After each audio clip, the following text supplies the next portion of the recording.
There's a super competitiveness, but at the same time, there's a camaraderie. You know, you pull off and another guy pulls off, and you're going to be talking about, you know, you and the hill and, you know, your car or whatever.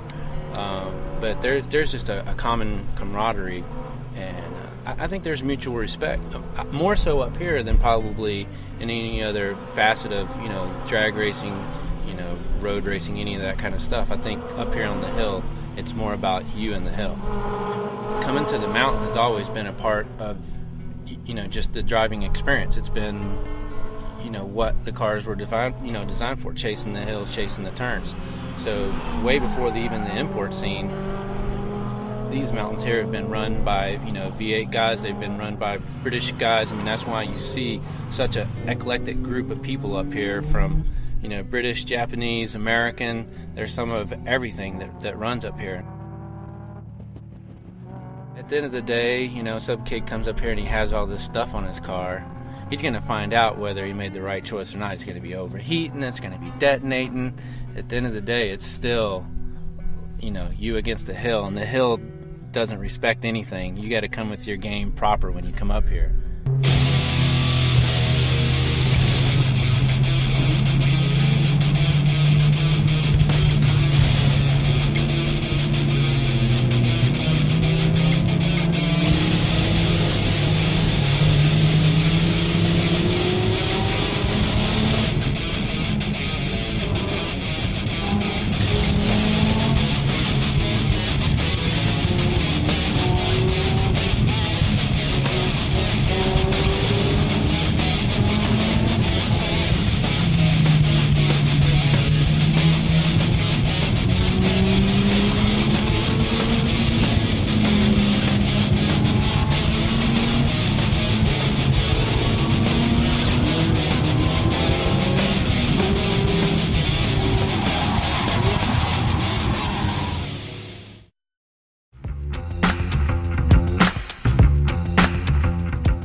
The term Touge refers to the canyon roads.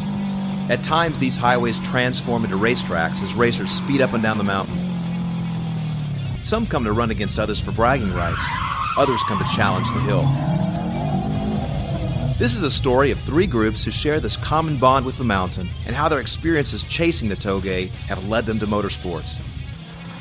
Headquartered in Southern California, the Gravel Crew, a band of rally enthusiasts, utilizes the canyons to perfect their driving skills. It's a primary preparation facility for the Gravel Crew rally team.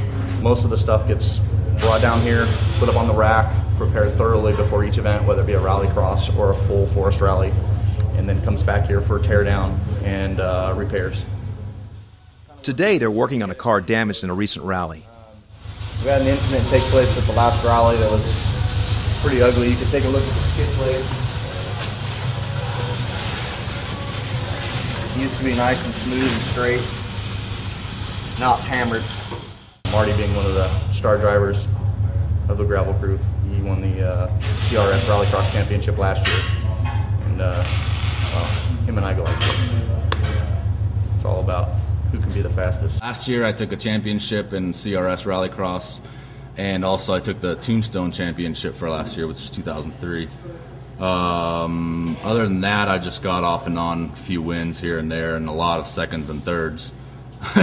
Thanks to Scotty, yeah, he's been kicking my ass every once in a while. But I did beat him though. I straight up beat him one time. Oh, like he's crying already. He's the only reason I go fast. If it wasn't for him, I wouldn't have to go fast. He's good. He's really good. Like, I get nervous every time I go out there, and every time we make our first run, it's like, all right, what did Marty do? How fast is he going? What do I have to do to beat him? And it's been like my goal just to beat him. I mean, I talked all kinds of trash when he first started coming out there because he was coming up and he's coming up, he's going faster and faster and faster. And pretty soon he was right on my heels and I started getting nervous. But, you know, like any you know, aspiring race driver, I got a lot of attitude and a lot of ego, and that's kind of how you get the confidence to charge it and attack it. And I talked a bunch of trash to Marty one day, and he beat me. That sucked. So That's all I wanted to do. fortunately, I haven't really let that happen again, but he's right there every time. Every time I got to get nervous. That's what helps make people go faster, like the team. You know, there's always somebody faster. If you ride with somebody who's faster and you're always chasing them, it makes you faster. If you ride with somebody slower, you don't get any faster. You just go barely fast enough to beat him. You know, you don't want to try and break yourself just to beat a slow guy. So that's the beauty of this team. I mean, this team is incredible. Everybody has a specific job they're good at, and we all help each other to get to the event. And then once we get to the event, it's every man for himself. You know, unless someone has a problem, naturally we all jump in to help. But when it comes to time and racing, it's like, you know, oh, you blew a cone? Oh, bummer. Exactly. Exactly. The boys take us to a local spot for a run. As they do a final inspection, let's take a closer look at these roads. Yeah, I know. The surface is rough and very bumpy, making it difficult to run at these speeds. most of the stuff around here is tarmac. So actually testing gravel stuff like suspension and jumps and stuff like that are a little bit hard to do. Some roads we kind of name after WRC stages just because they're slightly familiar to them or similar anyways. Other than that, it's just kind of like to keep it underground a little bit, so other people don't catch on and maybe start showing up. It's kind of like the street racing thing, you want people to show up, but you don't want anybody to know about it.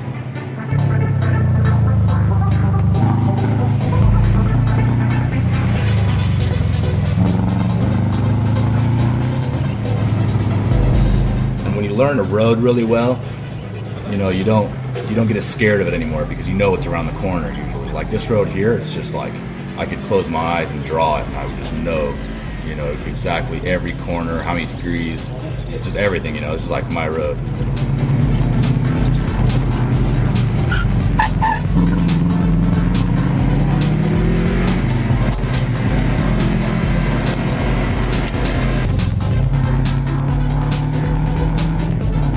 Running on both tarmac and gravel, I think both of those things help tremendously.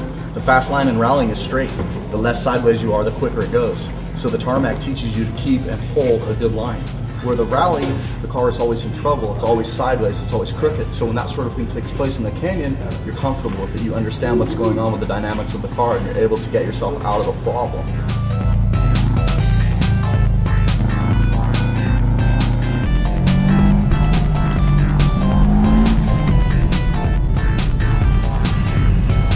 Part of the attraction of running these canyons is the sense of uncertainty that lies around every twist and turn.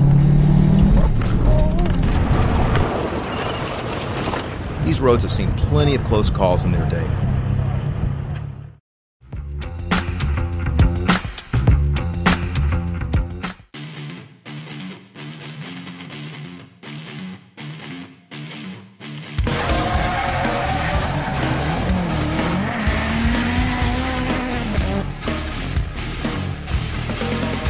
In 2004, history was made at the Pikes Peak International Hill Climb when members of the Falcon Tire Drift Team were given access to drift this famed stretch of pavement.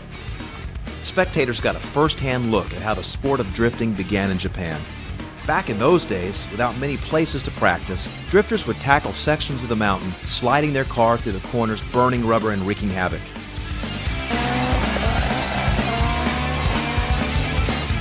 Now with drifting's increasing popularity, sanctioned events such as these really showcase the level of skill and excitement within the sport. We met with Calvin Wan, one of the Falcon drivers who got the chance to run this world-famous hill. When they run Touge, you basically run, for speed. You want to go as fast as you can through there, and then you have people where you try to keep up, where you try to leave them. So it's like, the faster you go and then some of the turns are tighter, like they start actually having to slide their cars at certain turns to carry more speed. So the same technique for rallying. A lot of reason why people in rallying drift in certain turns is because you can keep the RPMs up and keep the speed of the car without slowing down as much and still have the power to shoot out, at the exit. Whereas if you're trying to grip it, you have to slow down a lot more and you bog the motor down, you can't come out of the corner as fast. So that's what was happening in the Touges. People start driving faster and faster and start sliding.